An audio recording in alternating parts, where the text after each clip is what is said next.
Olá a todos! Como vocês estão, hein? Tudo bem?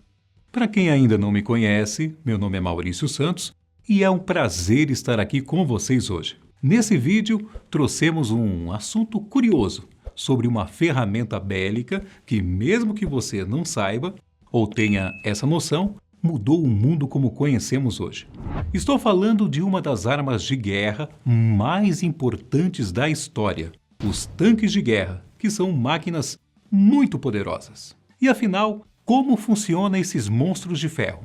E também por que foram criados? Vem comigo e descubra. Sua primeira aparição em um campo de batalha foi no dia 15 de setembro de 1916, na Primeira Guerra Mundial, em uma cidade no norte da França, quando foi usado pelo exército aliado. Aproximadamente um ano antes, a máquina estava sendo construída e cientistas ingleses e franceses trabalharam em segredo para então pegar os alemães de surpresa com a nova arma. Por sinal, o nome tanque aparece com a intenção de despistar os espiões e a interceptação de mensagens pelos inimigos, fazendo eles acreditarem que se tratava da construção de algum tipo de recipiente gigante para combustível. O plano foi muito bem sucedido, pegando os alemães desprevenidos, principalmente devido ao tipo de batalha que era travada nos frontes. Bem, as zonas de conflito, tanto na Primeira Guerra Mundial quanto na Segunda, eram lugares que geralmente se encontravam devastados por bombardeios. Os exércitos ficavam em lados opostos, geralmente em trincheiras, e para se protegerem dos ataques de soldados, a pé e em cavalarias, construíam trincheiras e protegiam com arames farpados ou estacas de madeira e ferro. O tanque, então, veio para superar esses obstáculos, ganhando terreno no fronte de batalha. Existem vários relatos dos alemães que viram o monstro, como foi chamado, entrando em combate pela primeira vez. A coragem dos alemães em tentar loucamente derrubar essas novas armas também é famosa entre os historiadores. Bem, esses primeiros monstros das tropas britânicas e francesas eram um pouco como podemos chamar desengonçados, já que também se tratava de um teste, uma versão incompleta. Tanto que, dos vários Mark I, nome dado a esse modelo, que foram enviados à batalha, alguns poucos apenas conseguiram voltar. Pois bem, nos primórdios, esses tanques eram apenas o começo dos chamados veículos de combate, ou seja, tanques. Como já dito, havia um tempo que esse projeto vinha sendo trabalhado. Os primeiros automóveis antes do Mark I eram carros fortemente blindados, mas que foram ineficientes nos testes, principalmente devido à mobilidade, já que os pneus furaram ou derretiam com o calor do solo. A solução para esse problema revolucionou o meio como as guerras aconteceram nesse último século. Ao invés de rodas e pneus, o motor começaria a girar grandes esteiras de ferro que conseguiam dar mobilidade nos terrenos de guerra para o tanque. A mobilidade, por sinal, é um dos grandes critérios para a qualidade ou tipo de tanque. Os tanques leves, por exemplo, costumam ser mais rápidos, só que muito menos seguros, em questão de blindagem. Os tanques mais pesados costumam ser mais devagar, porém, aguentam mais artilharia inimiga e também possuem um poder de fogo muito maior. Só que, durante um bom tempo, principalmente na Segunda Guerra Mundial, é que esse tipo de análise foi colocado em prática. Enquanto na Primeira Guerra Mundial o tanque foi simplesmente algo que desbalanceou as forças para um lado, na Segunda Guerra Mundial, os alemães nazistas já eram especialistas nesse tipo de arma. Porém, tanto os modelos nazistas quanto os outros modelos europeus ainda apostavam em máquinas pesadas com blindagem e canhões. Já os americanos, primeiramente com o modelo M2, perceberam que um tanque pequeno e rápido poderia fazer a diferença no fronte. O modelo M2, devido à sua leveza, conseguia alcançar 58 km por hora, praticamente um flash dos tanques para a época.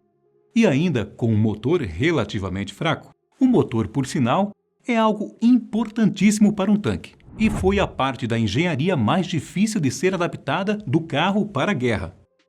Para você ter uma ideia, para conseguir empurrar o enorme peso da máquina, em média, um tanque de guerra médio possui 18 vezes mais força que um carro comercial. Como dito, o peso que esse motor tem que locomover é muito alto. Além da própria blindagem, a máquina transporta soldados, munições, armas, outras peças da composição, além de itens de sobrevivência e médicos.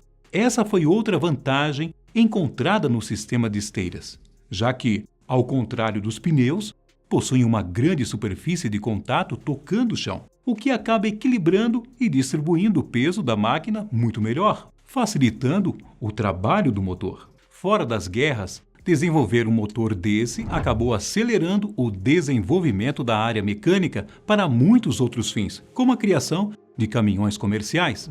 Outro fato curioso sobre o motor do tanque é a dificuldade que os engenheiros tiveram no início em adequá-lo corretamente. Nos primeiros modelos, os soldados ficavam muito próximos a ele, o que causava um calor quase insuportável, isso dentro das máquinas. Além, é claro, da toxicidade da queima dos combustíveis, o que tornava necessário o uso de máscaras para os soldados que estavam ali dentro. Com o tempo, o motor foi diminuindo de tamanho e também começou a ser blindado, e ainda sendo adicionado tecnologias de refrigeramento e de filtro para as queimas de combustíveis. Além da mobilidade, outros 2 critérios são importantíssimos para sabermos o funcionamento de um tanque. Primeiro, a sua blindagem. No começo, apenas chapas de aço eram usadas para proteger os tanques. Bem, rapidamente, junto com a invenção de tanques, vieram também os meios de contra-atacá-los. O principal modo inventado ficou conhecido como os foguetes ocos, como os famosos RPG. Os soviéticos foram os primeiros a lançar tanques, que serviam para protegê-los diante desses novos métodos. O modelo T-64, lançado em 1963, possui várias camadas de aço, e entre elas, a fibra de vidro, que é o revestimento do espaço entre as placas. Isso resolveu os ataques, por um tempo. Porém, rapidamente outras armas foram inventadas para combater esse tipo de blindagem. Os tanques modernos continuam seguindo um padrão parecido com o da invenção soviética, mas usando materiais mais modernos, como fibra de cerâmica, ao invés de fibra de vidro, no espaço entre as camadas de aço. Quanto mais placas de aço são usadas, mais pesado o tanque fica. Por isso, hoje em dia, os tanques são muito bem desenvolvidos para funções específicas e situações de combate únicas. Os sistemas de blindagem ou proteção ainda contam com outros dispositivos. O primeiro deles são as barreiras preparadas para ataques químicos e, por isso, todo o tanque é desenvolvido para um tipo de modo de sobrevivência. O outro são os canhões, que servem para atirar pequenos objetos explosivos em mísseis que estão se dirigindo até o tanque. Os carros de combate mais modernos, por sinal, contam com avançados sistemas de radares para se protegerem dessa maneira, que localizam a ameaça e disparam automaticamente. O último critério para se analisar um tanque é seu poder de fogo. Embora o canhão principal chame a atenção pela sua imponência, a verdade é que essa arma começou principalmente nos últimos anos, diminuindo de tamanho e força. Isso para diminuir o peso, tanto da arma quanto das munições, e assim tornar o tanque mais ágil.